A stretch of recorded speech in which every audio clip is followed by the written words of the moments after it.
नमस्कार, आप देख रहे हैं सिटी पोस्ट लाइव। मैं हूं सृष्टि राज। बिहार में दलित बच्ची की मौत और लगातार बिगड़ती कानून व्यवस्था पर अब राज्य सरकार के मंत्री भी मुखर हो गए हैं। अनुसूचित जाति एवं जनजाति कल्याण मंत्री जनक राम ने पीएमसीएच में दलित बच्ची की मौत को दुर्भाग्यपूर्ण बताते हुए कहा कि इस मामले में किसी भी स्तर की लापरवाही बर्दाश्त नहीं की जाएगी। साथ ही उन्होंने बिहार में बढ़ते अपराधों को लेकर भी प्रशासन को सख्त संदेश देते हुए कहा कि अगर हालात नहीं सुधरे तो सरकार खुद एक्शन लेने में पीछे नहीं हटेगी। आगे सुनिए और क्या कुछ कहते नजर आए।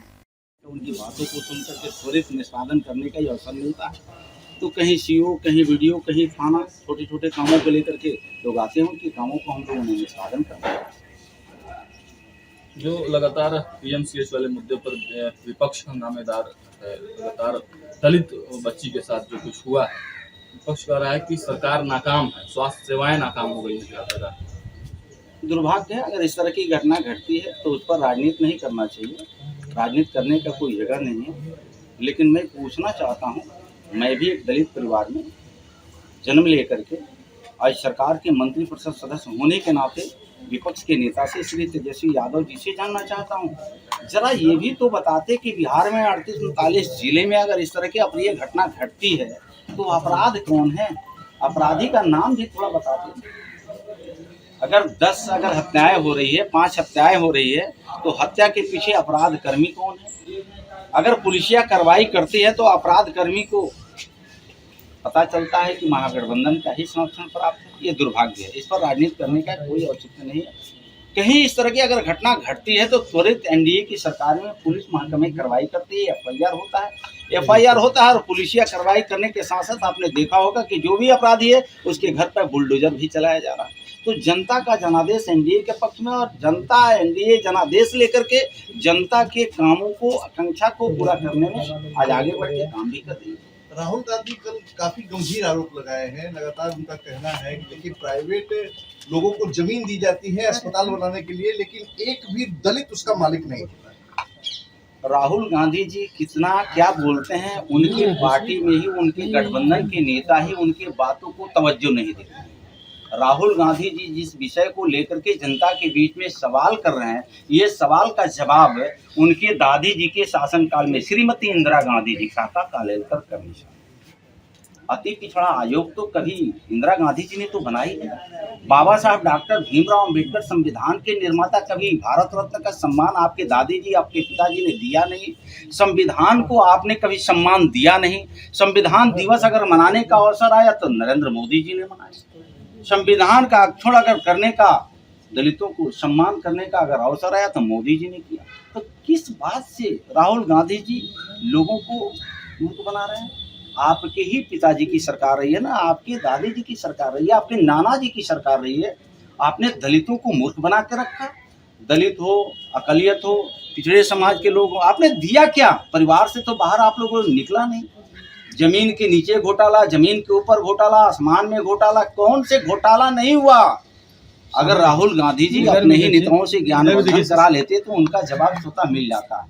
लेकिन अब बिहार के या देश की जनता को, भोली भाली जनता को झांसे में रख करके सत्ता में वापस आना चाहते हैं, तो बिहार की जनता अब झांसे में किसी को आने वाली नहीं है। देश के नेता नरेंद्र मोदी जी, राज्य के नेता नीतीश कुमार जी के नेतृत्व में ये चौमुखी विकास हो रहा है। विकास के नाम पर समाज आगे बढ़ रहा है। विकास ही सर्वोपरि मान के जनता अपने जनादेश देती है। तेजस्वी यादव के साथ जो सड़क हादसा हुआ, उस पर रोहिणी आचार्य का कहना है कि ये साजिश के तहत किया गया है। इस पे क्या बोलेंगे आप?